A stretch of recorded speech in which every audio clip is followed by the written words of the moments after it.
I bet I drill a clean hole in somebody today. Someone tags all three of the developers and says, Fakamam was really well done in Tekken 8, thank you. To this, I agree. Harada says, not just Fakamam, the battle and tuning team is actively discussing many tuning aspects even now. In fact, I believe there will be various tuning updates, both major and minor, in the future. When he highlights major, I hope it's major like we think of it, because something that players are realizing is that the developer used these big words, but for us, it feels small. This previous update was described as being a big one, but it really was like inconsequential for the players. So when they say major and minor, I hope they are really shooting for something bigger, because this update was good. The previous updates were kind of good, but we need one big update to just put the game back on the map. But someone responds to this to Harada and says, Harada, please do not listen to the Zafina mains. She's in a good spot and doesn't need any changes. Harada says, listen,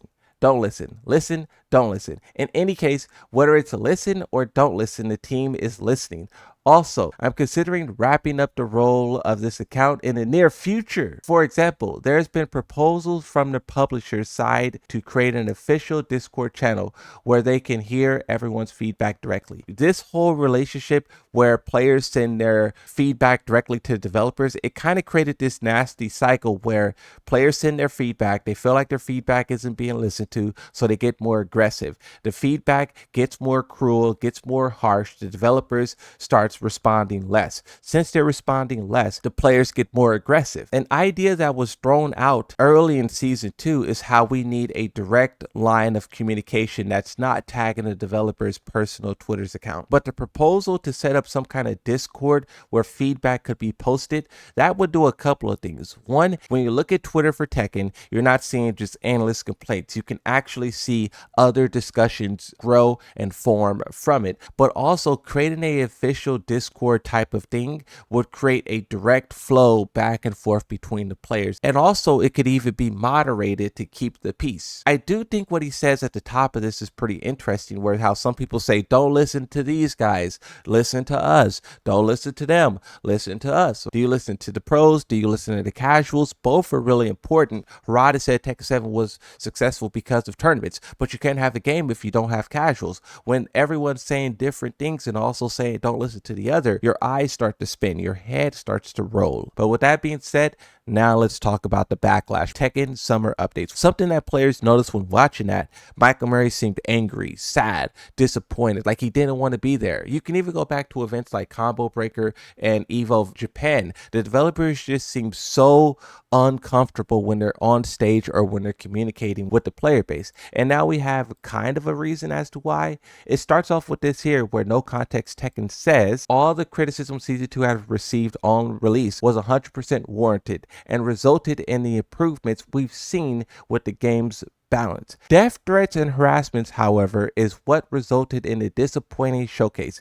These developers are scared to talk to us. There's some people who critique the game and they critique the game hard, but then you have a second wave of players who take it to the next level. You talk about harassment, threats, making fun of the developers and how they look, making fun of what they do, DMing them, tagging them, and saying things directly to them.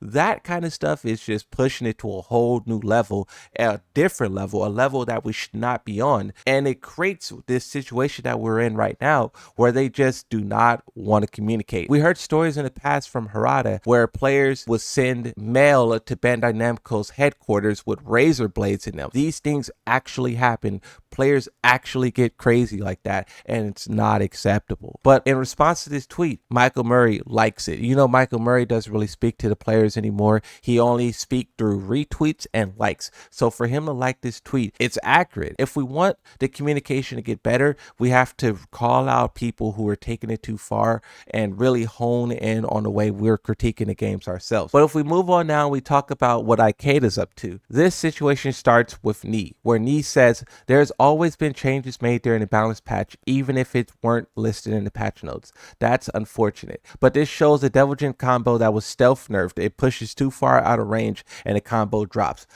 this guy's upset as to why that's happening because it wasn't in the patch notes. You have another tweet here. This is the one that Nakatsu responds to. Silent tweaks to mainstay techniques or actions are unacceptable. It feels like an unintended change. Now, Ikeda actually responds to this and says, regarding this matter, I will respond individually. The same behavior occurs in the previous version 2.02. But since this was a stealth nerf, only now players are discovering it. And this is just the main problem with stealth nerfs as a whole. When you talk about this game being played on a competitive level and people, going to tournaments, spending a lot of money, competing for a lot of money, nothing in this game should be stealth nerfed.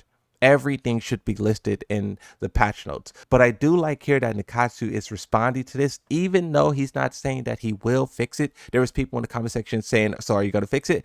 We don't know. But the fact that he is aware of this and maybe in the future they will stop stealth nerfing, that is a good thing. When you talk about cheating, this has been an ongoing problem for basically all of online Tekken, stretching all the way as far back as like Tekken 5.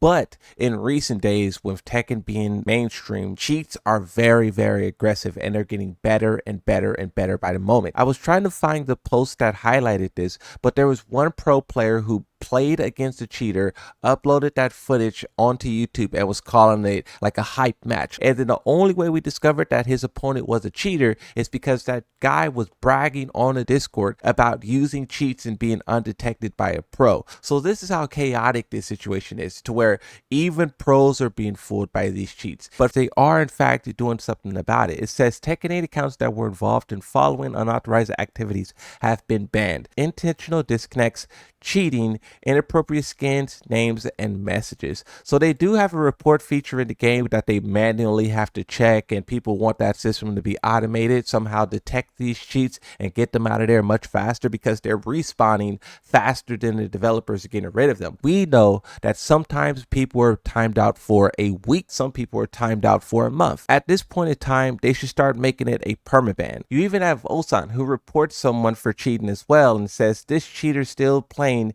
in Asia and so many players report. Why make a report system? So you can see that even Osan is frustrated. You report someone, you check after the update, they're still there. You even have this person here, Spirogen, a pro player. Either Tekken or someone from the community needs to create a software to detect these cheats and fix this issue. I've played Tekken for over 25 years and the game has never been this disheartening. We know that they use the same detection software as Fortnite does, but for whatever reason it's not as effective as Fortnite is. PDX even weighs in on this conversation. Pros at Spirogen's level can easily take out cheaters too. It's not a matter of winning and losing. Cheating removes the part of the game where you figure out each other and understand each other a little bit better after the fight. But when we look at the next tweet here, this isn't actually like cheating in terms of rank, but this is a streamer who is blatantly using a crack method to unlock all of Season 2 DLC.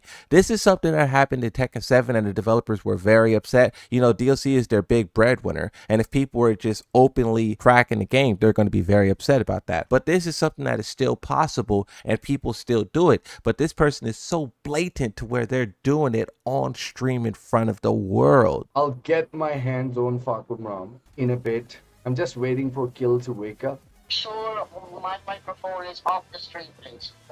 Off the stream? Yes, we don't want you to, get a strike. Okay, well then, in that case, I'm gonna have to mute the whole stream. You realize what are you saying? You're far from the stream though, but yeah, we can do that. Okay. He's talking to his guy, Kill. Kill is going to help him unlock all the DLC. Kill is smart enough to realize that what they're doing is not something they should be doing on stream. He says, mute my mic. This guy is, I don't know what mindset he's in, but he doesn't want to mute not only the stream, but also the mic. This just speaks to how bold and brave people are when it comes to manipulating Tekken 8